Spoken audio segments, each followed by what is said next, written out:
don't know, what you can do to pay attention to the energies around you that are unseen that could be affecting you.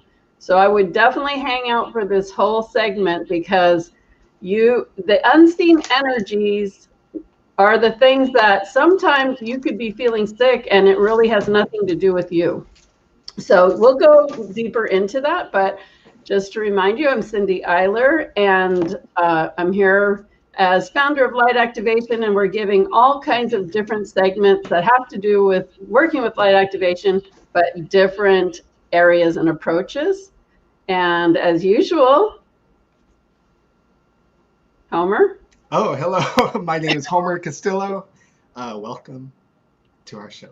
And today we have a very special guest, just like always.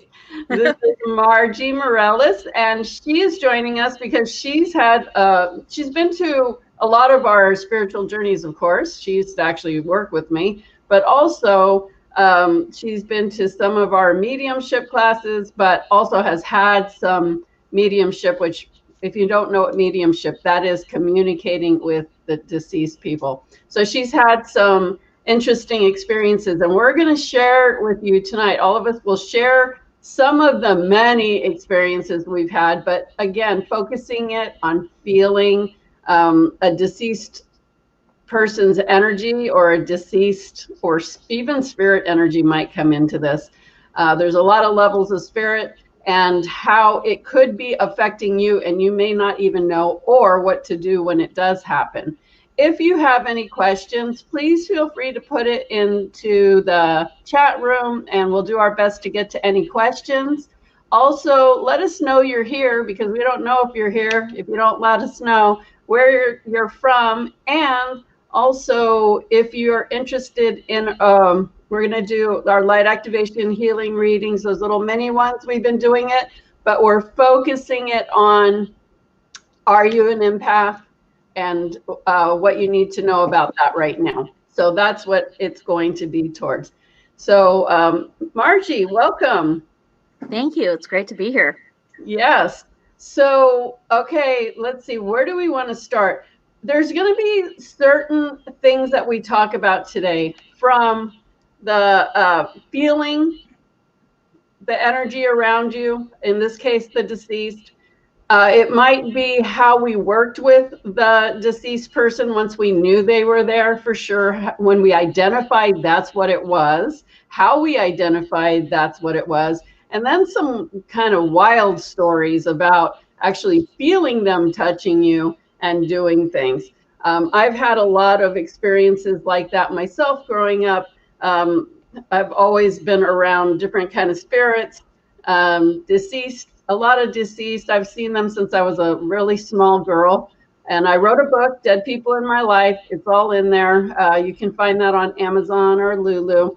So I've just been around a lot of this kind of thing. So yeah, it's something that I am quite used to. One thing that we do in our mediumship classes, we usually have them at a haunted hotel, because that way we can work with spirits real time. A lot of times there are earthbound deceased, which means they haven't fully transitioned. So basically they're staying in the life that they were used to, or a place that they really liked, and they'll just keep playing it out. Sometimes they're waiting for someone, they're looking for someone. So we really help with these kinds of, we help as many of the earthbounds as we can to get them to transition, and tell them, it's okay that you transition. Nothing, because a lot of times they're just afraid because they don't know what that means. They know where they are, so that may not be too bad for them. They don't understand what transitioning are. Sometimes they're afraid of angels. There's all kinds of situations that can happen, but we do our best to help them. And sometimes that means we have to counsel them. So we'll start out with a story like that, because this one really is something I always remember about, a story that Margie told me. We were in the big island of Hawaii. We were there for a light activation healing class, and Margie was staying in another room with someone else. So Margie, why don't you tell us, I think back then you were pretty new to So like, how did you know that the spirit was in there, and what happened in that process? Well, I remember. So we had this hotel room at the end of the hallway, and every time we would walk through the door to come in, there was like an entry hall area that was blank, and every time we'd walk by, I would kind of get the chills, and I'd just feel like, and I remember this as a child, like in the dark, I'd just run. And so every time I would walk by there, I was like, oh my gosh, like there's something over there by the door. And so every time we'd have to use the restroom, we'd have to walk by this little dark area. Oh, what's that? And Sorry. we have Sorry. music. Sorry, that distracted me. So we would Sorry. walk by, and then so we decided we were like, for some reason it just got in our mind's eye that it was somebody deceased. They were just stuck in the corner. We could see them I saw him in my mind's eye as like this tall, thin person looking towards the wall. I mean, I'm starting to really remember this whole situation. We just kept walking by and it was still there. So we decided, hey, let's call in Archangel Michael and ask if he could assist this person into crossing over. So my friend and I, we had a conversation, and it was like, hey, what if we called Archangel Michael in and maybe they can help them? And we were just kind of saying that. Then we called in Archangel Michael, and then we saw them having a conversation in our mind's eye, and then the energy left. And it was pretty much as simple as that. And then after the fact, we were just kind of tripping out because, again, we were all new to this. It isn't something that you can plan on. It just happens. And you just have to be in the right mindset to understand. I don't even know how I understand, to be honest with you. But So, do you remember the storyline of that deceased man? do I remember the storyline? Yeah, why he was there. I don't. So I guess I remember the story a little better than Margie does. So he was waiting for his wife. And so wait. Okay, yeah, I do remember something. Tell him, you'll find her if you transition, you'll be able to find her. And he was very nervous about the idea of transitioning. And she said, well, the angels will help you. And he didn't know anything about angels, so he wasn't excited about that either. So Margie and the other person, Elle, they were having a conversation about, Archangel Michael helps people like this, helps people move on. And, you can really trust Archangel Michael because he's always going to help you. And they were having this whole conversation about who Archangel Michael was, how he could help you, how he could help somebody who was looking for someone that they couldn't find, and getting the spirit to actually hear how this process would happen. And eventually he did go with Archangel Michael. So sometimes it's a lot about counseling spirits, especially earthbounds. Some of them are really in a traumatized place. Some of them are looking for people. Some of them are traumatized by the relationship that they had with their spouses.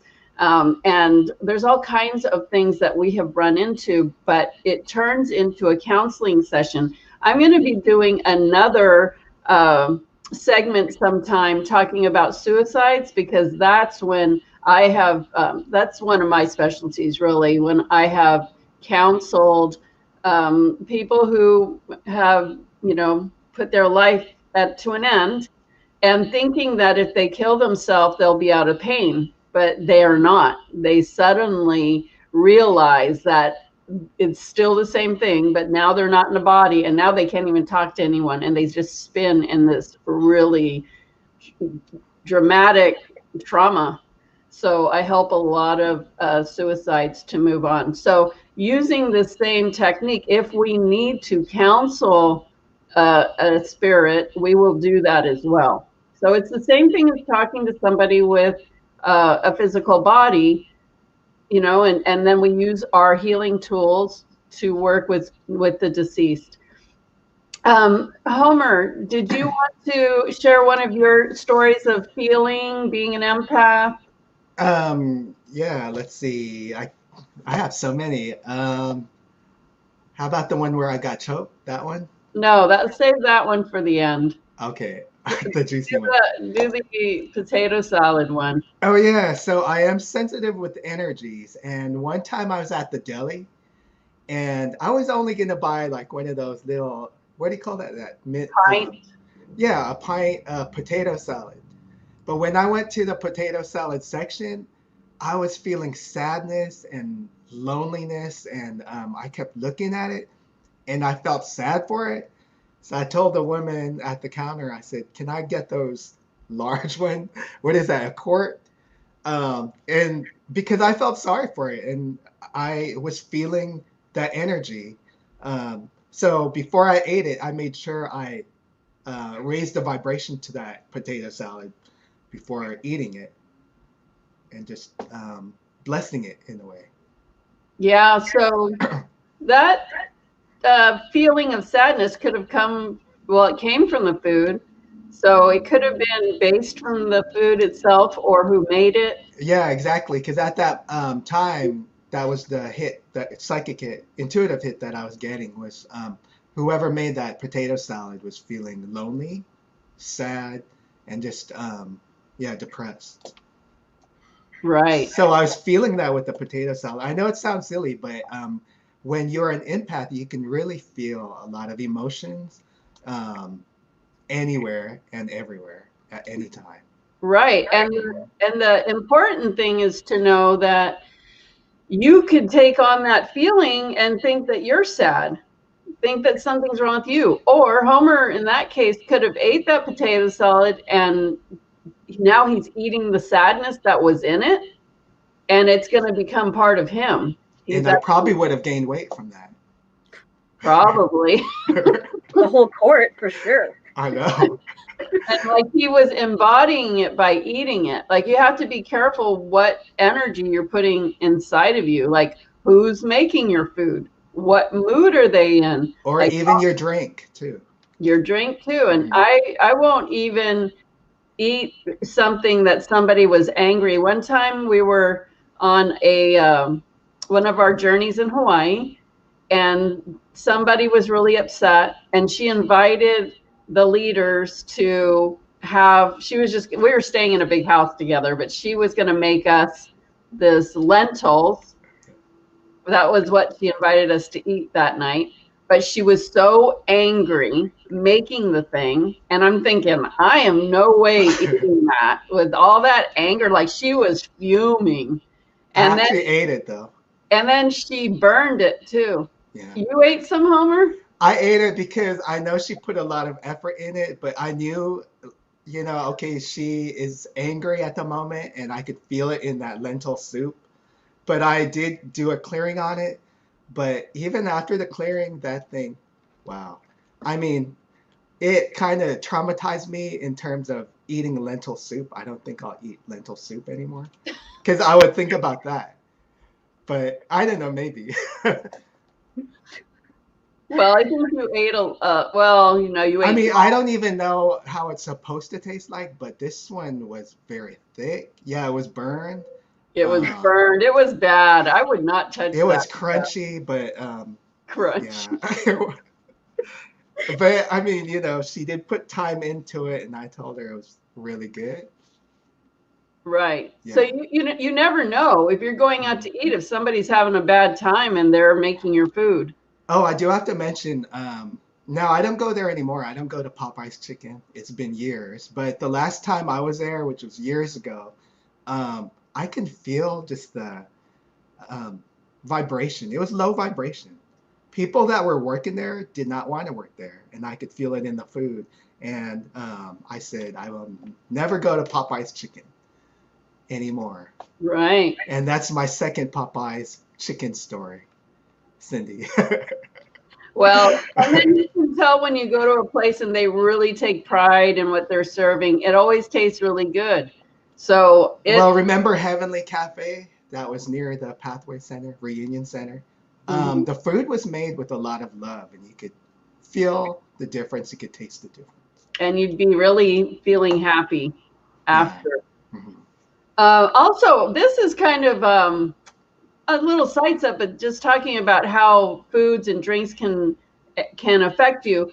on our Mount Shasta spiritual journey, we go to this really hidden place that has a natural flow of water that comes out. That's Saint Germain energy there. And when you drink that water, you feel like, well, you feel happy, and I mean, it's not like you feel high, but you do, like you're I mean, energized. high on happiness. It's so strange because somebody asked me, one of my students, they're like, I know this place, I want to take you there, I want you to tell me, is there really something with this water, or are they just saying that? So I'm like, okay, let's go. And we had to like walk a long way, and it's like, you would just never find this place on your own. Climb up the mountain, and all of a sudden it's just like pouring out of the side of the mountain. So went up there, and I was like, okay, let me try it out. And we were all like in this bliss energy. It was amazing. It was real.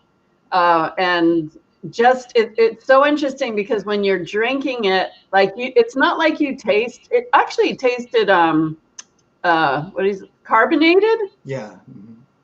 And that is natural coming out of the side of the mountain. Carbonated, and it just made you super happy and light and amazing. So, I mean, something as simple as water coming out of a mountain. And even strong, because I carried 5 gallons of that with that long hike. I had 5 gallon here on one shoulder, another one here, walking. Had to cross railroad tracks, even with a train sometimes. So it was a challenge, but I had that strength to take it all the way back to the car. Right. It was amazing. Okay, Margie, do you have another situation you wanted to share with us? Well, I know on the theme of like just empaths in general, I just want to say, like, I know a lot of us aren't even really aware that we're an empath, and I just want to kind of talk about like where you go from like today's video is like, how can you tell if you're an empath or not? And I was doing a little bit of research because I'm on Facebook with all these like empath groups and stuff, and they always put like really good quotes about what it feels like to be an empath.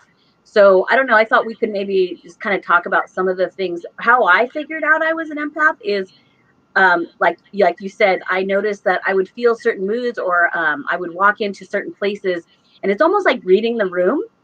And it's almost like you could tell if people are fighting or if everybody's happy, or I just wanted to talk about like some of the things that go through your mind that you don't really know unless you're conscious of it, about knowing that you're an empath or not. Right. So I guess that would be one of my things. I could come into a room and I would feel, and I thought it was just because I could feel if I knew that person, I knew they were in a bad mood, but it's more than that. It's a feeling that kind of takes over your body, and it changes you when you react to it. And that's how I know that it's not me. Okay, and then what do you do once you start sensing something is off or different? Well, then I'm hyper aware. Then I'm like, what's going on here? And then you try to put the pieces together. Or something that I always forget to do is just talk to my guides and be like, hey, or set up the situation before I get there. That's another good thing. I always say that, whenever you're going somewhere, set up the parking space, set up the right people to see you. And you just have to be conscious and do it all the time. And when you do, then it always works out. But I mean, I know as an empath, you get into situations and you have to handle it. And I've become really quiet actually when that's happening, because I'm trying to figure out what's going on. So that's another way that I can kind of tell that my personality, whatever mood I was in before I got there, changes when I feel something going on. I don't know. Do you guys experience that too? Like, yeah, all the time. Yeah, I mean, you could be in a good mood, and then the next thing you know, you're sad or you're worried. All of a sudden, you're scared. It's like, why am I so scared, or why am I so angry all of a sudden? Like, why am I so angry? Our emotions are gifts because they tell us everything. Right. So we don't. An emotion is something that, if you actually feel something physically, that is, okay, I'm actually feeling that. But emotions are a big way to know if you're an empath and all of a sudden something changes. I mean, if you're in a decent mood and all of a sudden you're just depressed and sad, and then you just like, gosh, I'm so depressed and I'm so sad. I don't know why. Like, you don't even have a reason. That's a good time to say, is this mine or is this someone else's?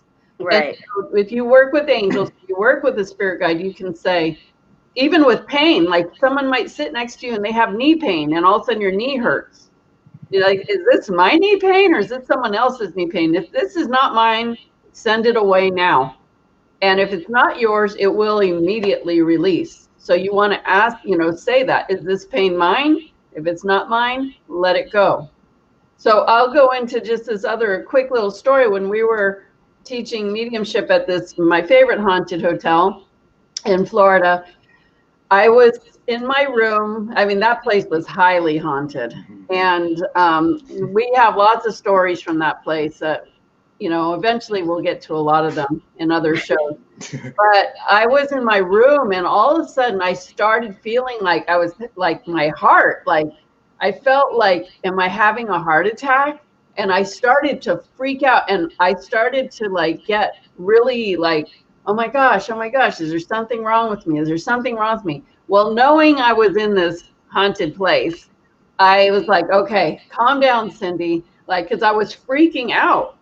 And I was like, is this me? Is this something else? But I kept feeling it. So I said, well, let me get out of this room. Maybe somebody died of a heart attack in here.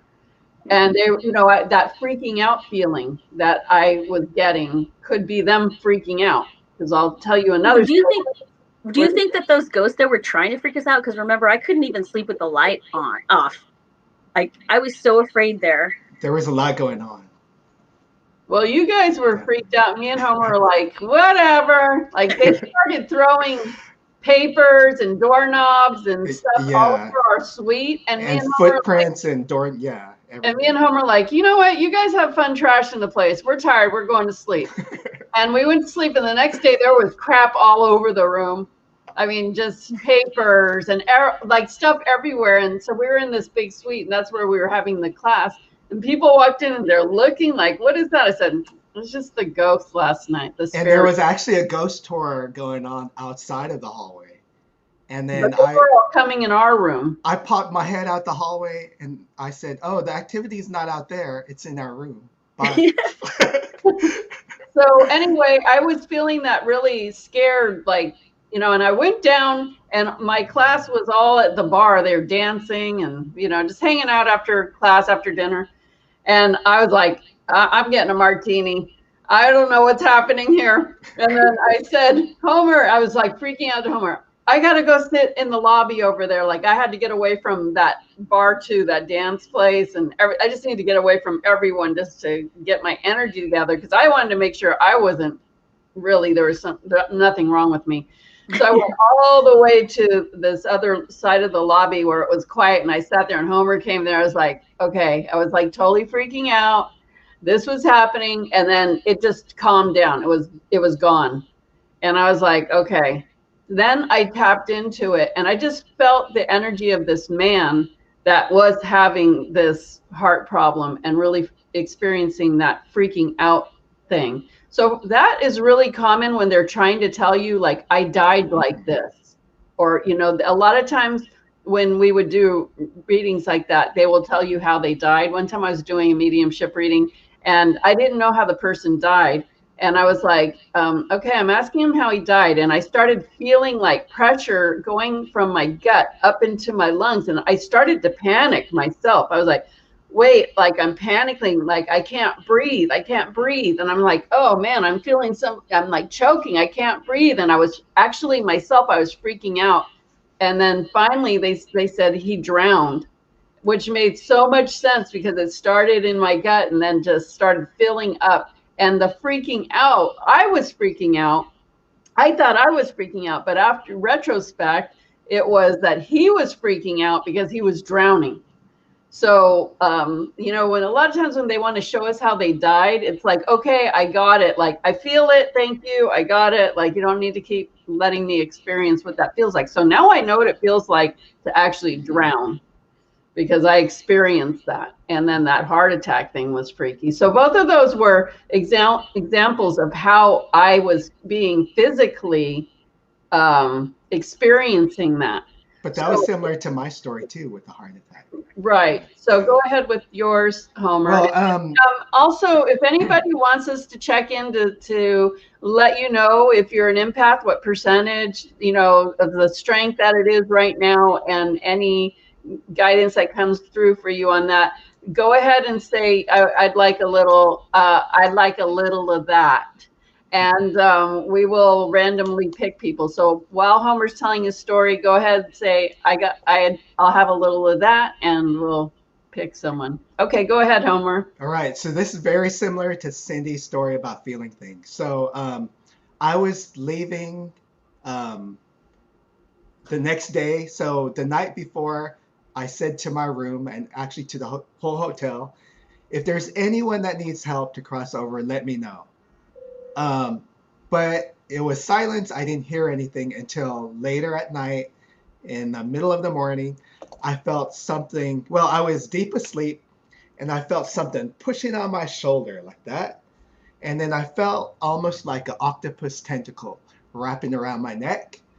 And then just above my head, I was hearing like a vomiting sound, like that.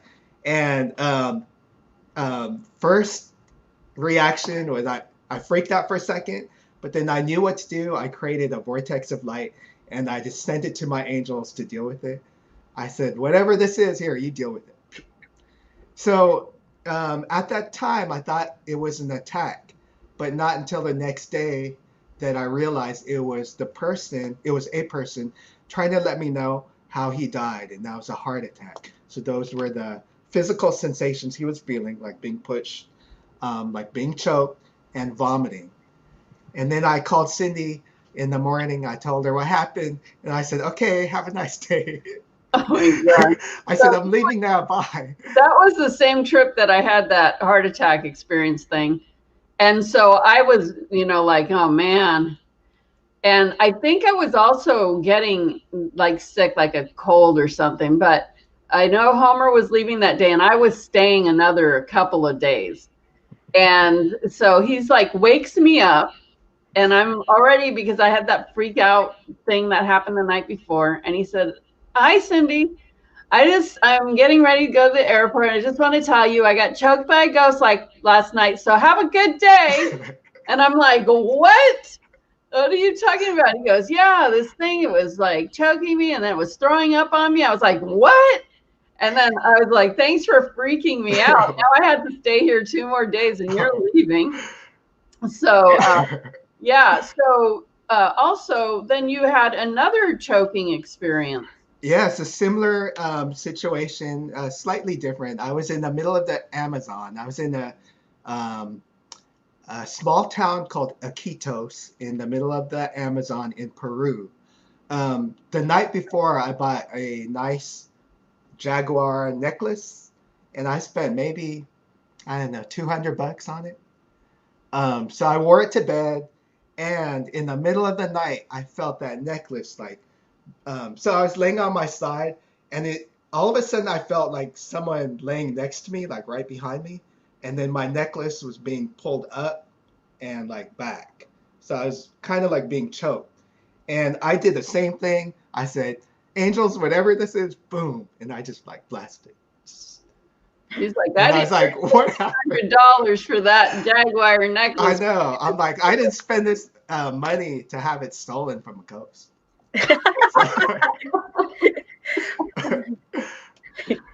Oh my gosh. Yeah, there's so many stories. Like, I'm just thinking about all these different things that have happened. It's crazy.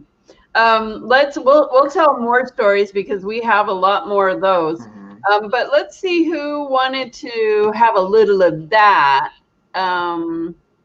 Delia, let's do you, because I don't think we've ever picked you before. Only your cat. And I will, so we're going to tune in. What we'll do is we're going to go ahead and send in healing frequencies just to do a little clearing on you. and then open to see the percentage of empath that you are, and then any information guidance that comes through for you. So we'll all like take turns telling you quickly what we got, just a minute or so each. Does that sound good?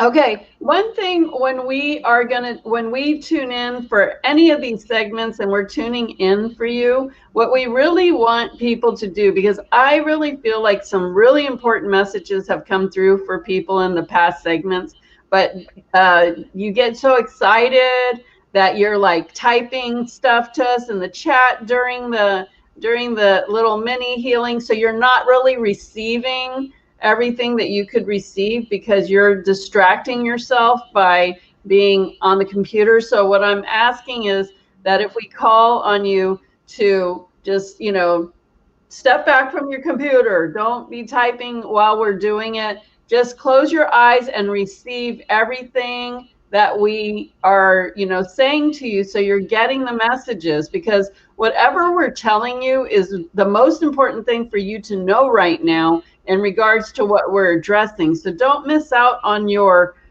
healing, on your shift. Don't miss out on the messages that are coming through. They're so meaningful. Don't just listen and then forget about it. Like really just like take it in and work with it for, a little while, because then you will benefit from it. So we're going to tune in for a second here on, do you say it Delia? Is that how you? Delia. Delia or Delia? Delia. Delia. Okay, Delia. So we're going to ask you to just relax, Delia, and start sending in frequencies. So I'll start, because the first thing I'm getting, I see right in the head area. There's part of you that there is a lot that goes on with you. So what percent empath are you? I'm getting 100% empath. You're very empathic, but it really is something, it's important for you to know that it triggers you. What I'm hearing is it triggers you emotionally and mentally. And at first I was getting like this little bit of pain right in the head area. And it's like, almost like sometimes it triggers you and pisses you off. Like you just want to be all like kind of aggressive towards people. I'm not saying you're an aggressive person, but you might just snap at someone or just be straight up in their face, or very, it's good to be transparent and say and raw, but what the impression that I'm getting is sometimes it's just a little too much. Like it's the reaction to being an empath that sometimes pushes you to like be very forward with people. I don't know what that is, but they're saying that somehow it triggers you. First of all, you have a good BS detector, but also you need to take breaths and really ground yourself and stay in your body, because it tends to put you in your head. And when you're in your head, that's when you have those kind of reactionary, like very, I don't want to use the word aggressive, just very, like you will just snap out, like you'll just be very quick to react. Know when something's triggering you and when it's really something that one thing about triggers is you never want to just snap out at someone, right? So I'm just getting like, be out of your head and be more in your heart, because that's where really empathy grows, in the heart, right? Some people for you, you're very mental. So you get it and on a mental level and you say it, where a lot of other people will just let it sit in their heart, and then they'll start getting sad and depressed and just too feely. I don't feel not that you can't feel, because you can. You're not the feely, like kind of, sometimes that can be victiming type. You're more of the mental, the heady, just very mental. So they want you to pull that into your heart and use a cross between the empathy of the heart and the head. Because when you're just in your head, it's like a trigger and you're like a machine gun and you'll just fire out truth. They're truths, but sometimes they come out really harsh, and when they're harsh, people won't listen. And that's the problem. When people don't listen, it becomes irritating because you're a truth teller, but people can't hear it when it's just too harsh. I guess that's what it comes down to. Okay, Homer. So I agree. Delia is like 100% empathic. Definitely the ability to feel. Um, went straight to the heart, emotional heart. So I was being shown like almost like scratches on the heart, like that, three of them. So they were showing me like, Delia, definitely you've been on a journey. You were hurt, I guess. But because of that hurt, it's kind of there was a layer of protection almost. So it felt like a deep wound, like that, three scratches. But just kind of like what Cindy was talking about, but in a different way. Like I'm feeling that kind of instinctive protection, like a defense sort of. Like before you can hurt me, um, um, no, it won't happen because I have my defenses up, kind of like that. So there's a defense going on there that I was feeling. But definitely, I've been working on those three wounds that I felt because I've been going like this because that's what it looked like to me. So definitely healing that. Awesome. Mm-hmm. Okay, Margie. Yeah, so what I was getting right away when we were talking about the how much of an empath she is, I was like, this is weird because she definitely felt like an empath to me, but I got the number 45, and to me that meant that she's not always aware that that's going on and it's not her. So she's picking up on things that are going around, but 45% of the time I'm getting that she's just reacting and not really understanding that these aren't her feelings. And I see the situation or any situation that she's in is I don't know, her ego comes out a lot, me not in a bad way, but in the way of protection, and feeling like she needs to know the answers all the time, and feeling lonely. Um, but a lot of this has to do with it's not her that she's feeling. So I think it's important that you you take time to meditate every day and to tune into who you are, how you start the day, and then notice as more people start coming in, notice what your mood is like so you can kind of tap into this more and figure out like it's not all you. It's other things that are affecting you well, which of course is an empath, but if you're not aware that that's what is going on, then you're not really helping yourself. And I'm also feeling a lot of these triggers are mirrors for you. So just take the time to just breathe and meditate and slow down. And I feel like you won't feel so.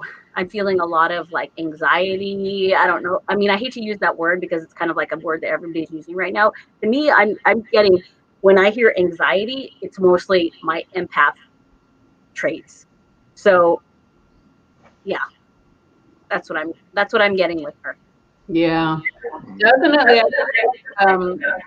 To pick your battles. Like you don't have to battle for every. I feel like you battle for a lot of people, maybe a lot Yeah. of causes or a She lot of does, yeah. people. So when you do that, like pick how many you're going to do because at the end of the day, you don't want to be affected by taking on the energy. In some case, something's angry, but in some cases, it's like you're defending people, and then you have to hold that energy that those people feel. So now you're going to put your vibe at risk because you're empathizing with those people and relating to their vibration and the output of their vibration.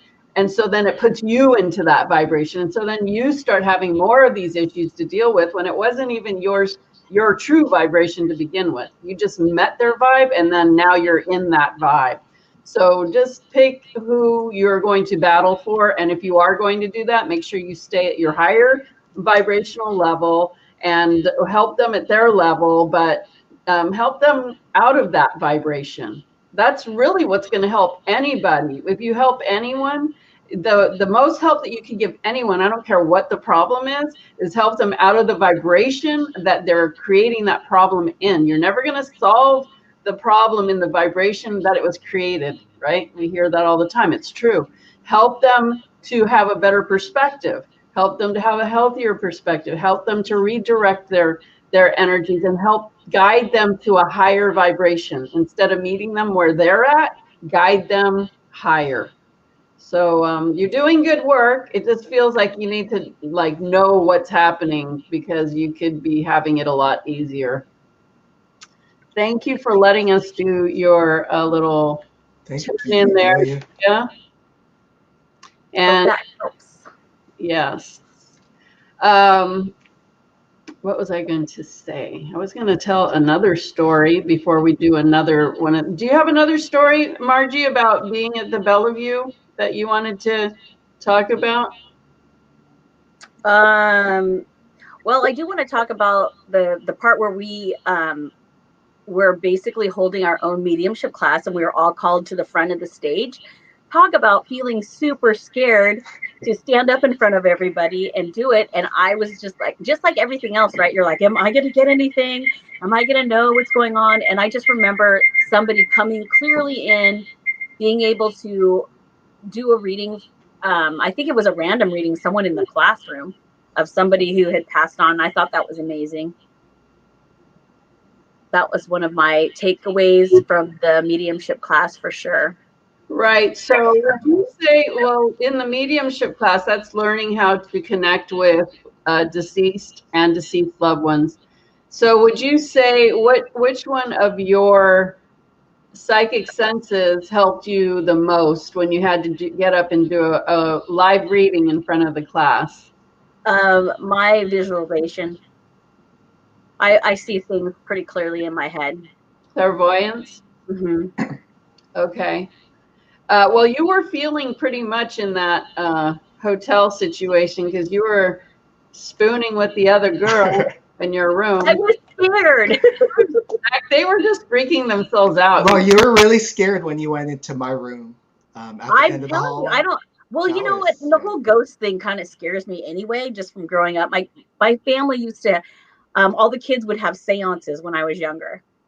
So at a very young age, I was exposed to stuff like that. And so it would always scare me. And everyone would be always screaming, because that was the fun of it when you're a kid, right? You're not really knowing what you're messing with. So right. I have a background of just kind of being freaked out anyway. My cousin used to pretend like she was possessed. She used to do a really good impression that I still remember her face to this day. But yeah. So it just depends on where you come from. It wasn't like ghosts and things were scary. Right. And there was one moment when you were crying, but I had to laugh because you were crying because Cindy was crying. And you're like, well, that's another empath. I know, because you were like, if the teacher is crying, then I should be crying too. So when you said that, I don't know if you remember that, but it made me laugh. She didn't say that. She said, "Don't cry. You're the teacher." I did crying or something like that. But it was that he was in a really, really haunted room. Like a lot of. I remember that. There were portals. There was a portal in the closet. We even got on pictures. Red energy going along the floor. So it's that trip. It was a fun trip. I mean, those classes. It's always a fun trip. Yeah. So one time when we were there, one of the classes, it was a small class. I think we only had like 4 people. And Homer and I, they were not having any like experiences. They weren't feeling any spirits or anything like that. Well, they weren't feeling. It's not that they weren't, but they were saying like, oh, well, we didn't notice anything. So me and Homer were having dinner in the suite that night, and we're like, we knew one of the ghosts. Right. Marge. And Marge would always be so happy when we came there. She was a deceased ghost that lived there. I shouldn't say ghost, spirit. And she would always, be around. So we were like, hey, Marge, you guys are slipping on the job. Like, you need to go, like, give these students of ours some experiences. Step it up.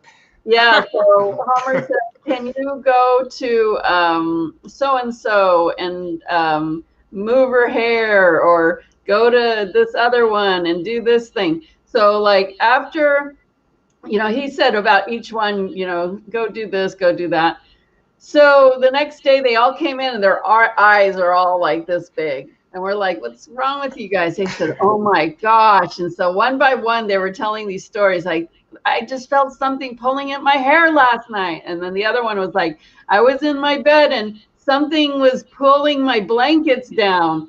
And like they all had a story about how something would happen. So everything we said to Marge, she went and made sure that it happened. And we just thought that was like so funny, because I was like, okay,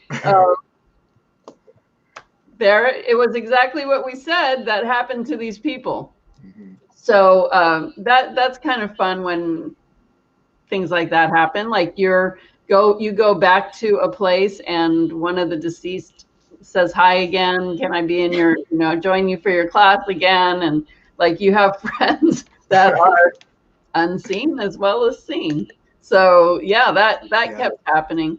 And then who else would like one of those little empath readings? Just go ahead and put it in the comments and we'll pick someone in just a second. Homer, you were going to talk about feeling that spirit in the ship. Yeah, it was interesting. So it was like well, I went to a paranormal tour on the USS Hornet, which is a very old naval ship that has docked, like it's no longer in use.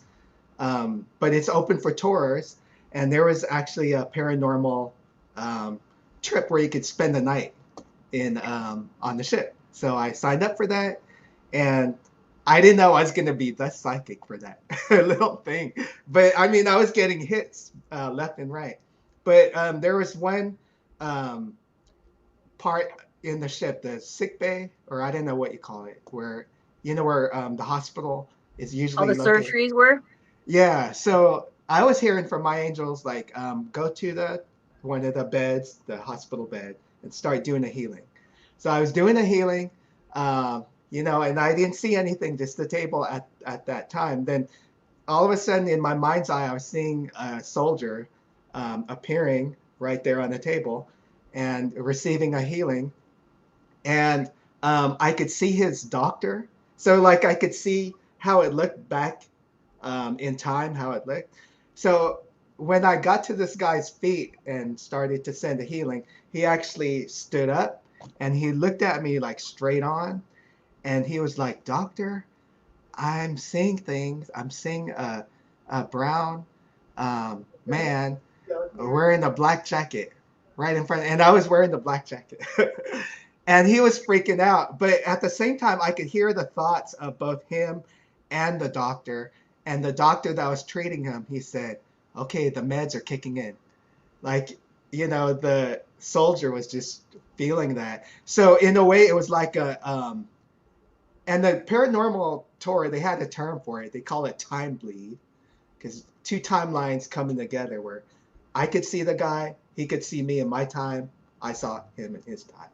So that was going on, but doing a healing at the same time, Right, but different timeline. right. That's crazy. That Yeah. is so awesome. Mhm. Yeah, I mean, you can do healings on people who are deceased. You can Oh, and I could feel even all the bring, sensations on the trip, on the ship. So there was one um, part of the ship, like near the cafeteria, I tasted like a soda of some sort, but not like a soda that you would find in modern day times. But this soda was actually good.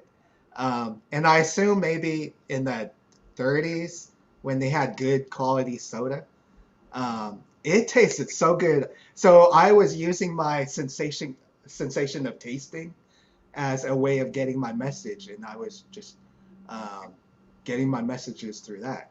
And I love my messages when I get it through food or drink, because it's always very enjoyable. And that soda was like, I don't think they make that type of quality of soda anymore. But yeah, and I don't drink soda now. So, but that was good.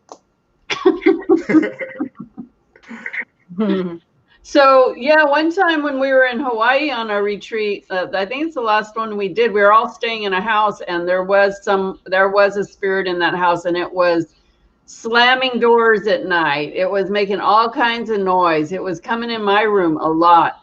And then one night he was just bothering the heck out of me. Like I couldn't sleep. He kept touching me. It was really getting on my nerves. So the next day I said to the group, we're going to have a seance tonight and get rid of the spirit because he's just driving me crazy. Like he just won't leave me alone. Like he was really bugging me.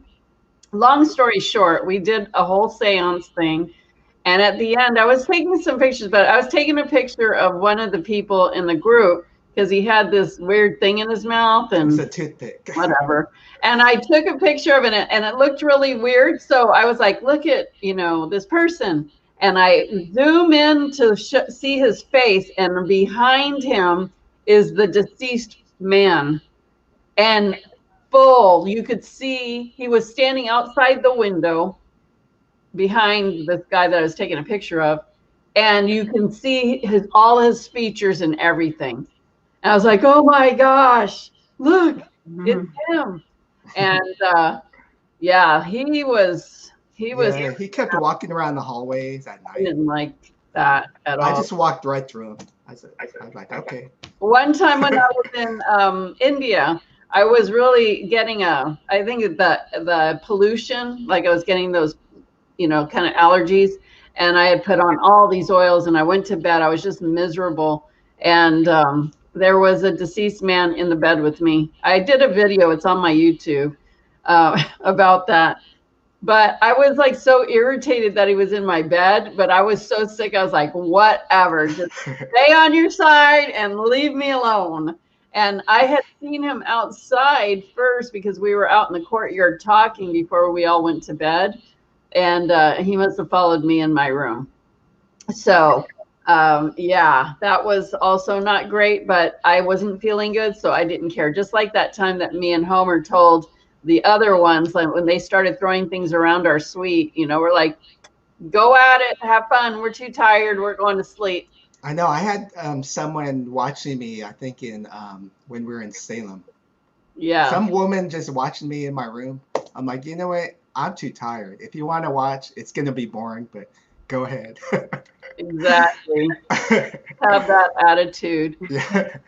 So yeah, let's call on Tanya and do a little of that with Tanya. So again, we're tuning in and so Tanya, just relax. Don't like interact on chat when we're doing this, because we really want you to receive the message and the healing that comes with it. So we're going to tune in and see the percentage of empath that we get for Tanya and any messages that come through associated with that.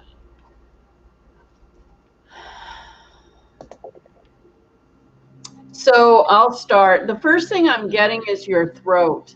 And what I'm hearing is that a lot of times when you're feeling, so how much empath are you? I'm getting, not that you don't have the possibility of being 100, but you're about 75 to 80% really full on empath, which is a lot, okay? So they're saying they want you to be aware of how empathetic you are, that you are picking up on a lot of energies. And they said with the throat, that is your throat chakra as well, your spoken and unspoken communications. What I'm getting is there's a lot of times that you really can relate to people on an empathy level, where you really relate to how they're feeling. But they want to remind you that even though it's really good to be compassionate and share, understand them and listen to them, they said that sometimes, or you have a habit a lot of times of telling them what they want to hear instead of telling them what they need to hear, meaning you're probably just a really nice person. Whereas, not saying that someone that tells it like it is not a nice person. It's not that, but sometimes it's in the delivery, right? You can tell people without, you have to say it with some sort of compassion.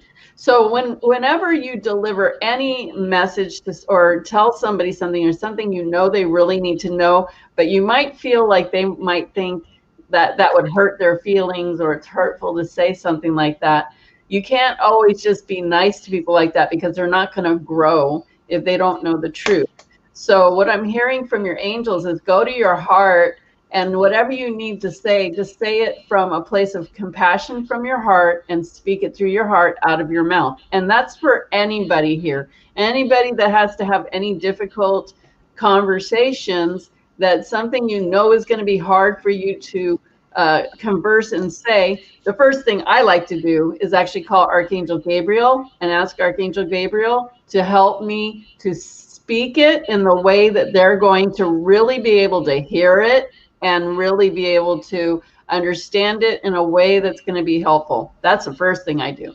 Then I always make sure that I come from my heart, even if it's difficult, just to say it from my heart and say it in a very compassionate way to help people. If you say things from your heart, people will hear it so much better.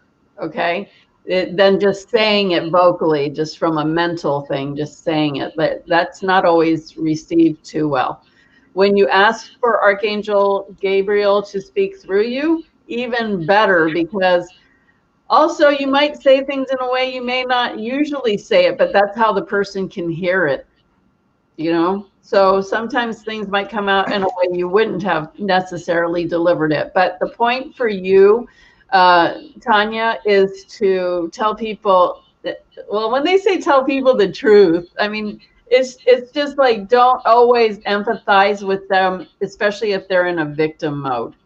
Help them to align to a more productive mode, because if you just support them where they're at and agree with them and say what you think they want to hear, and I'm not saying you sit there and go, what should I say that I think they want to hear? It's not that. It's just like, normally you're just nice, and so you're trying to be nice to them, but that's just keeping them where they're at instead of helping them to move to something better. So what I'm hearing for you is, whoever you work with, whether it's spirit guides or angels or your higher power, to ask them, when somebody's talking to you, what words can I say to most help them right now? And trust what you get. That's going to be the most helpful way for you. Also, I'm hearing to cut cords every day, because you take on a lot of people's energy. And so you're like a sponge soaking it in. And if you keep doing that, you're just going to feel drained. You're going to feel sick. You're just not going to be at your best. Okay, Marky? So I was getting a couple of good hits, actually. One is, I'm feeling that, like you said, that she's a really good listener. And I think that I also got the message that she's just kind of tired, and the reason for that is because she's listening, she's taking in what's going on around her, and I'm getting that you need to call in your guides to help you, to assist you in that, because you're kind of putting yourself in that position by being a good listener, and this is why people need you. But there's also a bigger purpose, and like Cindy was saying, I'm getting also the thing about, express yourself, also listen, but find out, why are they coming to you? Are you there to kind of help remind them that they have the capabilities of handling their own solutions, or are you there to kind of tell them? And probably the best bet for you is just, it will take some stuff off your plate for you, is just to ask your guides to help you get the right message to tell them, and to not to take it in all in as your own, because your life seems pretty easy, and it's just what's around you that's kind of making you feel extra tired, especially around right now. I'm just kind of getting, this is like in the moment today. So use your guides. Your guides are there waiting, whether it's angels, your master teachers, archangels, Jesus, whatever, Muhammad, whatever makes sense to you, just call them in to help you, because you don't have to battle all this by yourself. Awesome. That's so good. Okay. Okay, I'm hearing the echo. Hello. Yes, Tanya, I was getting for empathy 80 to 85%. However, you can be better because what I was seeing was there's some sort of like being held back a bit. And so I was feeling like there's some stagnation in the legs in regards to that. And I got the hit. And I don't know if you're from a traditional background, but I was getting something like that with old beliefs, kind of like a filter holding you back. And it had kind of like a old fashioned fear based type of thing. So, like what I was saying, you can um, be a better percentage, but I was feeling that just that little part just holding you back. Um, I guess it was in your DNA that I was feeling. Um, but yeah, there was a one moment where I was getting a tight feeling. So this is kind of like the empathy that I was picking up, or the empathy feelings. I was feeling that tightness, um, and I had to ask, "Is this mine?" But it wasn't mine. It lasted just for a second, so it gave me the messages that I just um, conveyed to you for a second, but had to cut the cord. Um, yeah, there you go. Right. So thank you for letting us read with you, Tanya. You are very important to a lot of people, so take care of yourself, because that's a common thing that happens with empaths is if they don't stay on top of their energy and they don't have boundaries or use it in the best way, that you can just start getting drained. It really will affect your emotional health, your mental health, and your physical health. So you don't want to be carrying around a lot of people's energies. You know, that's one thing that I love about light activation is we never merge energy with anyone we're working with. It's so great because I have a lot of people that do other modalities that come to me for sessions, and they do sessions for other people and they're just loaded with other people's energy and they're feeling terrible and they want to quit doing their healing work because they're just not doing well, or they're not feeling well, or their clients are acting up in ways that they're just feeling drained from that whole experience. And you know, I don't really like to talk about other healing modalities, but I do know a lot of different ones, so I can see where there are holes in some of them. But you know, if I don't know the modality, it's kind of hard to help people with their doing the work to keep their energy clear in the work they're doing, because they're doing it in a method that might be opening them to other energies. And then they don't clear themselves, or they may not be that experienced. So, but the thing is, with light activation, we have people who have zero experience in anything intuitive, and we have people that are advanced. We have a lot of Reiki master teachers that came through with light activation too. So we have a lot of people with, you know, different levels of experience Mhm. that you know, that doesn't matter what level they are. When they're doing these light activation sessions with people, they're not connected.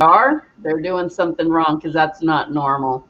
I mean, we had one student that was learning, I don't remember what level that was, it must have been the first level, and she kept wanting to throw up on people. Mhm. And and and we're like, that wasn't normal, right? Like, why are you doing that? And then I would be like in another room and Homer would be like, she's trying to throw up on people again. And I'm like, back her off from that, whoever she's working on, because they do not deserve to have someone doing that over them. And we need to have a chat with her on what she's allowing in. So yeah, it's really important, if you're doing this work, to make sure you have your techniques for making sure that you're staying clear. Because again, remember we talked about eating that food with that vibration and then it affecting you, or taking on other people's emotions and then it's pulling your vibration down. And nobody needs that. everybody wants to have a higher vibration, because the higher you vibrate, the better you can bring things that you want in your life, the better the relationships you're going to have, the better life experience you're going to have. But if you keep dipping down into the low energy, then you're going to have those kind of experiences. So people who like to work, what kind of people do you like to be around? What kind of people do you like to work with? Because those energies is going to dictate how your energy starts to merge and meet their energy if you're around them a lot. So some people who are maybe doing well, it could be anything, like people like, people that are against, I mean, I hope everybody's against animal torture stuff, like all of that, cruelty to animal stuff. Hopefully nobody's into that. But I know that I was, very high on trying to raise awareness about that, and it just made me angrier and angry and angry, and I was just seeing more and more and more of it. It really started to affect my vibration, so I had to step out of that because it was not a good thing, and I didn't feel good. It wasn't helping me, and it was just adding to that vibration of anger and all of that. Like, I'm building the energy that I was not wanting to have there, right? So it really affects, being an empath, everything in life affects you. Homer, did you want to tell any other story that goes along with this? Well, kind of like, you kind of mentioned it already, but I see a comment in the chat room. Yeah, we don't take on any energies when we work on people. We just have our ways. So we work with a lot of people, sometimes with very deep issues, but we have our ways of not taking it on and feeling drained. None of that. Mm-hmm. Yeah, it's great. Yeah. It's not like we have to work at not taking it on. We just don't take it on, and we can see so much about them. And imagine, I mean, I think right now per week I have at least I don't even know, 12 clients a week, which is a lot. And they all, a lot of them are with me working for a year, through a year progress of working with me. So imagine how much energy I hold space for that. So if I was taking on their energies, I would not be able to be showing up. I would have zero energy, because not only am I doing their session every week, but I'm holding their energy for healing between sessions. So we have ways to do that. But obviously, if I was being drained by all the work I do, there's no way that I could do it and stay healthy. There's just no way. But I'm very lucky, blessed, that I've always, been knowing about energy since a little kid and how to deal with it. Like, I really pride myself on helping people understand the different levels of energies, the different kinds of energies. Like, deceased is just one, and they all vibrate at different levels. And I remember one of our mediumship classes, I was taking them, I called it through the levels of heaven. So it was like fairies and deceased and star, like we had all these different levels. And I took them through the vibration of each one so they could feel what that vibration was. So they could start to get to know, when they felt a certain vibration, they could feel comfortable because that's this, or they felt this other vibration, they better do this. And so that particular meditation, one by one, we had the whole class in tears. It was so weird. Tissue monitor. I'm always Homer, every time Homer would have the tissue, and I'm guiding them through this meditation, and it was a long meditation because we were teaching about sensing energy. So that's like in our light activation classes and our mediumship classes, we really take time to have you experience different vibrations to start understanding what are all these vibrations, how do you access them, and how can you walk around so it makes it easier for you to know what you're feeling, and you don't have to, whether you need to go into action or what you need to do. It's super important. Some people would tell me, like, I'd be giving them a reading. They said, well, I'm giving reading at the expo, And I'm really nervous. And I said, okay, so who are you working with your readings? Are you talking with angels? Are you talking to spirit guides? Are you talking to the divine? Who are you talking to? She goes, oh, I don't really know. And I'm like, oh my gosh, that is scary.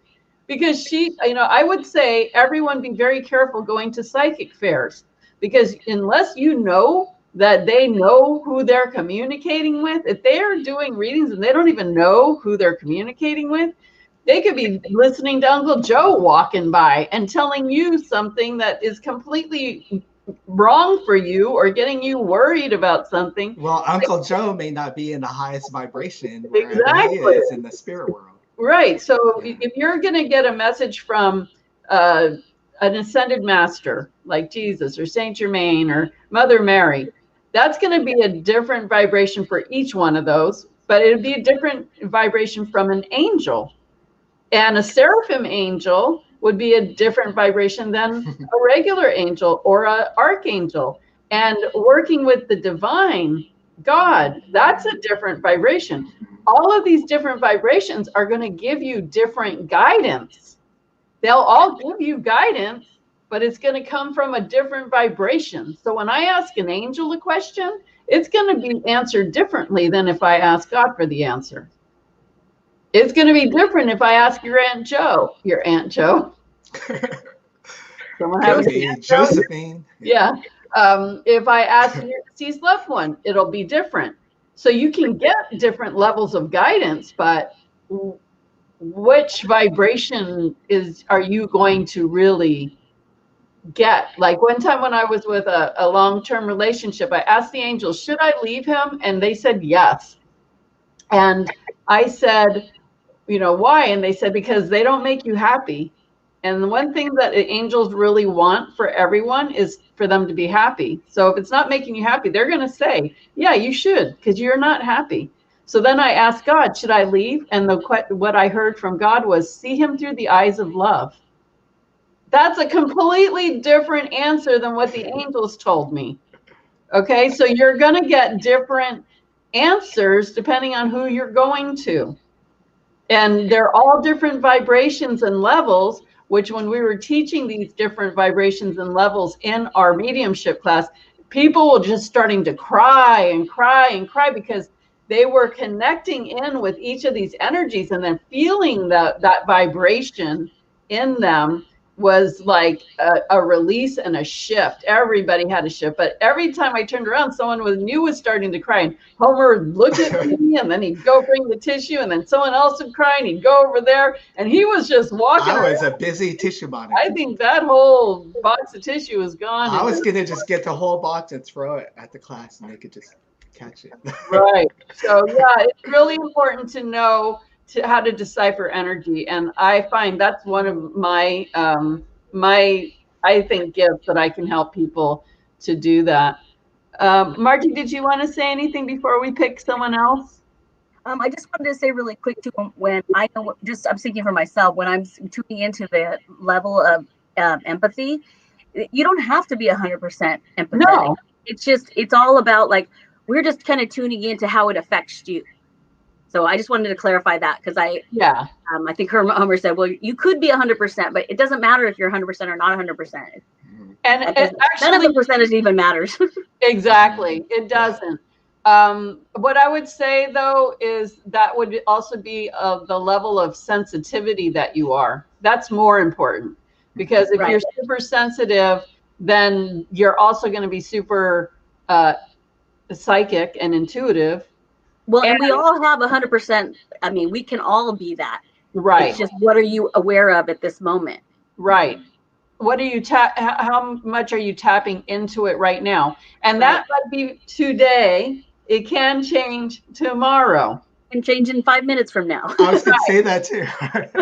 Exactly. Thank you, Margie, for bringing that, because it doesn't mean like, oh, I'm 100 and you're 85. You're not. No, it's not that. We're all 100. It's how much we're tapping into it.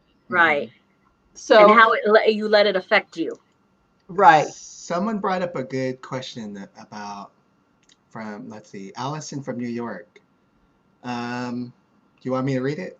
Sure. You're reading it. Okay, I would imagine you become fond of some of your clients as people and friends. Do you discontinue services if you become friends with the question mark? No, not No. necessarily. They even go on our trips. So, Yeah, a lot of my clients I've had for 20 years. Um, because it's not like, oh wow, they must need a lot of healing. We all do. We're, Mm-hmm. we have so many levels, and without working on it, you're not even going to get close to how much you really are. And so these people that work with me ongoing, it's because they want to know themselves deeper and deeper and deeper, and they want to shed things that are deep and hidden, and they want to do better themselves all the way around. So there's always more to do. So, that's where we go. But yeah, I have a lot of clients that I would consider friends, but they're still clients. mhm. They're clients first. They might be a friend. I don't really, and then we do healings on people we love. So it's not like, yeah, as long as it's appropriate. Yeah. Yeah. And appropriate would be on how you would. And What? really, Yes, what is the difference? always. What's a friend? My mom was saying that the other day. She said, growing up, I'm your mother. I'm not your friend. And I said, what's the difference? I mean, it's people, friends mean, what do friends mean? Someone that you love and you care about and, you know, right? Mhm. And so when you're doing healings, of course you're going to love and um, show care for that person too. So I mean, why is that Yeah. not a friend? Yeah. Right. And plus, when you're doing sessions on people, it's really a personal thing. So they have to be able to trust you with the stuff that's going to come through. Yeah, there's definitely has to be a connection some way. Yeah. Yeah, I Yeah. don't think I've ever done a healing on an enemy. I mean, not that I have any enemies. Well, Oh. That you remember. Yeah, that I remember That at this affects you. moment. Yeah. uh, I remember one time when you were really mad at someone and you were doing a healing and it looked like your flames were Oh. coming out of your nose and ears. But the I, thing is, and I the had to, healing, yeah. I had to stop him and say, you cannot do a healing like that. No, you Yeah. You can't don't be want to be that, in that. can't be that furious and doing a healing on somebody. No. And that But was the one time I don't do that anymore. That Yeah, was my old me. that was many, many, many years ago. I'm so different That now. person's not alive anymore. I know. let's Now, pick another let's pick another reading person. not Homer. Listen to Margie taking over the show here. Okay, You guys will go on and on. So Let's say, Margie's so cool. Okay. anyway, yeah, I'm looking at Paula. Paula D. Amico Murphy. Paula. hi So Paula. we're gonna tune in for Paula, and I think this time, do you guys want me to go first again, or someone else want to go first? Oh, you could go Sure, go first. ahead. Oh, thank you. You guys are so okay. I'm gonna tune in for Paula. So I'm hearing you are super sensitive, empathetic. I'm seeing 90s, and I see that it skyrockets. You've always been super sensitive and empathetic, and you have a lot of compassion. So we're sending in these frequency healings, and I'm being drawn straight. I can't even speak straight to your throat and your heart. And sometimes it's hard for you to express what you're. Sometimes it's hard for you to express because I feel like you're so sensitive that you could also become very emotional. So that's really a true sign of somebody that's got empathy, because you're just taking on an experience. You're taking on the emotions and experiencing it from someone else. So they're saying when you're dealing with somebody that is very emotional, you're really connected and feeling it, to just cut the cord so you can just like swipe down and then just like do a separation in your energy, right? Like, I'm separating from this energy. And you don't have to say it to them like, I'm separating from your energy. You can just like, They don't know what you're doing. You can even just visualize it. But you really want to just like send their energy back to them so you can be firmly in yourself and say what you need to say from your heart that is going to be meaningful and helpful. Because I feel like what I'm hearing is that you get so connected in with their emotion that you just become into their emotion with them. And again, the best thing is not to join in with somebody's emotion. You want to acknowledge that that's where they are, step back and really ask, what would help this person most right now? What could I tell this person that would help them most? Okay, so you don't want to merge with their energy and feel all that because it'll drain you. And you know, a lot of times people will, if they can, everybody's sensing energy whether they know it or not. Sometimes people will just go near somebody that's like a sponge, and they'll offload all of their problems, all of their drama, whatever. And then they walk away feeling great because they just dumped it all in you and you just all took it. And you're like, oh gosh, why am I feeling so bad? Because you just took on all their stuff. So you know how shamans, that's how they do healing. They take on the sickness in their body, then they need to release it. So a lot of times empaths take on stuff, but they don't release it, and it causes emotional pain or stress, or mental pain and stress. It can cause physical pain and stress. You can be very affected, and your health will not be in a good place if you do that. So for you specifically, Paula, it's really important to cut the cord and separate the energy, and then approach it from, okay, I'm in my space. What could I say most to help this person? Okay, Homer? So let's see. Paula, right? We're doing Paula. Yes. Okay, yeah, okay. Just to be sure. So Paula, very strong, but also, I mean, at the same time, I was feeling like crying a lot, like crying. And kind of like what Cindy said, people are unloading on you. Like, I'm just feeling like tons and tons of load after load just weighing on you. Do you remember that Calgon commercial? Do you guys Take it remember away. that? Yeah, I dated myself, but um, But oh we're the well. same age, so we're good. Oh, we are. Okay, that's good. Okay. I mean, it was like so many things going all on at the same time, and you taking on a lot at the same time.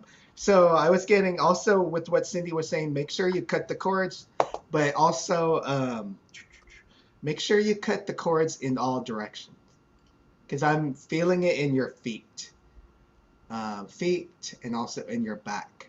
So it's like weighing heavy on you. To me, it felt like a backpack, like a backpack full of rocks. So lots of heaviness going on. Also, I was guided to work on your lungs because just there's a lot going on, like being overwhelmed. So working on your lungs so you could just breathe. Yeah, make sure you breathe. Quality breathing. And that's about it for now. So what I'm getting with Paula is just to be aware of her surroundings. Paula, I feel like there is a lot going on, and um, I'm getting that you need to just kind of watch who's around you. I feel like you're being kind of I'm getting the word deceit. Just be careful, like who's around you, and again, cut cords, know what's yours and what isn't. I feel like in some sense that you're being played kind of like, I don't want to say a fool, but that's what I'm getting. I'm hearing the words, don't be played by a fool. So in other words, someone is trying to make you believe something that isn't really true. And when I started to do this reading with you, my hands immediately started getting really sweaty, and I feel very anxious right now. Mhm. And I feel like something is going to end that. Maybe it's a relationship that hasn't been super healthy for you, but something is going to end, but that has to be on your terms. So just know that you have a choice, and you just really care about who you put around you, and who's really there for you and really cares about you, and who's using you. Um, and just be really cautious is all I'm getting. Okay. It wasn't like that. That wasn't like the best kind of. It's what's happening right now, and it doesn't feel really good to me right now. Like again, my hands are super sweaty, and I feel really clammy. No, me too. Yeah. Do you? Yep. Yeah. So, Polly, if you need to have, if you have any questions or anything more, like, be sure to reach. You can reach out to any of. I'm volunteering you guys, but I feel like maybe this conversation could go even a little bit farther for her. Okay. I'm feeling So, warm too. yeah, what we're doing here are very many sessions. Obviously, we do whole sessions. You can check our websites. So, yeah, we could always go deeper if people want to do that or experience a session themselves. Jennifer Green had a question. Which one is better to believe? There are so many, and I'm assuming that's talking about all the different levels of guidance you can get. That's a good question. You know, some people don't believe, well, there's some people that I know that really need to work on their connection with the divine, God, higher power, whatever that is to you. And they don't trust it. So they trust angels more. So they will typically want to know what their angels say. Um, and, you know, it makes a difference because if they're getting a message from their higher power, and, you know, higher power makes this work a little bit harder. I find that the angels will definitely give us good guidance and give us tools to use and stuff. But you know, since the higher power is all about love and seeing everybody through love and all that, it's more, you know, you really have to do the inner work, because the only way you can see love for other people is to love yourself and work through your own issues. If you're seeing something bad about someone else, there's something inside that you need to address. Okay. So it depends on where you feel comfortable. You know, some people do fairy readings. Of course, that's going to be a whole different energy. You know, one time we were on a Sedona spiritual journey and somebody brought her turtle. And then when we were doing readings every day, we were doing angel readings. And then she would go, "Oh, my turtle is going to do a reading for you." And the turtle would give these readings. And I'm just like, oh my gosh, do I really want guidance from a turtle? But, you know, like that's not what I signed up for. You know, anybody could have a message for you. I mean, you could ask somebody on the corner a message. You know, anybody can give you guidance. So where is the guide? Which one is the best to listen to? It's your level of belief and what is going to help you. So when we do light activation healing, we all have our own healing teams, and it's made up of all different um, energies, but really, you know, everything comes directly from the divine. Mm-hmm. But we get a lot of help from, you know, our healing teams. And then our clients all have their own healing teams too. They don't realize it. So their healing team works with our healing team, and it's amazing. It's always interesting who shows up. All the information that comes through is really amazing. Yeah. So, Margie, do you want to share anything else? We're coming down on the last couple minutes. I would really like to ask everybody, if you're here, to like the video, share, comment, subscribe to my YouTube channel. And we are going to be doing these pretty frequently, twice a week. And this Friday, we're going to be on here with Ayozawa again. You guys met her on the last broadcast, when we're going to be talking about some of the amazing tools that we use with light activation healing. And we're going to be doing galactic readings. So that's going to be interesting. So, Margie, any last thing that you want to say? Well, I have always so many things to say. Which do I want to say? Can I share that one story with my friend that passed away? Yeah. And his daughter. Okay, so I had a friend who was, I mean, I guess you would consider him sick. His kidneys were failing and he was in dialysis. So, you know, we don't know how long that kind of situation lasts. So he was sick, and he had a daughter, you know, in her late 20s. And we had talked, and we kind of made an agreement, like if he were to pass, like to make sure that he comes and contacts me, because I never really had too many experiences where I knew someone was going to cross over and to say, hey, make sure you contact me, right? So we had this agreement, and I was taking a walk in the morning, and I was telling my friend, I'm really disappointed because I thought, Dan, we had this agreement that we were going to talk and be in communication after he passed. And I haven't really been able to connect with him. I was really getting frustrated. And so that later that day, I went on Facebook and I saw that his daughter had wrote a post saying that today was a really hard day and she misses him more than ever, and she was having a hard time. And so I immediately went to go message her, and she said, I said something like, hey, your pops is really proud of you. And she wrote me back and told me that no one knew that. Well, I don't know. Some people probably knew, but I didn't know. She said that that's what she calls her dad, was pops. And so I was like, oh my gosh, he must be connecting with me. And so she said, yeah, he told me that if I ever get sad and miss him, make sure I call you. And so it was just interesting to me that my I listened. I heard that he was there. And then the universe set it up where I would see the Facebook post. I would contact her immediately. I just knew.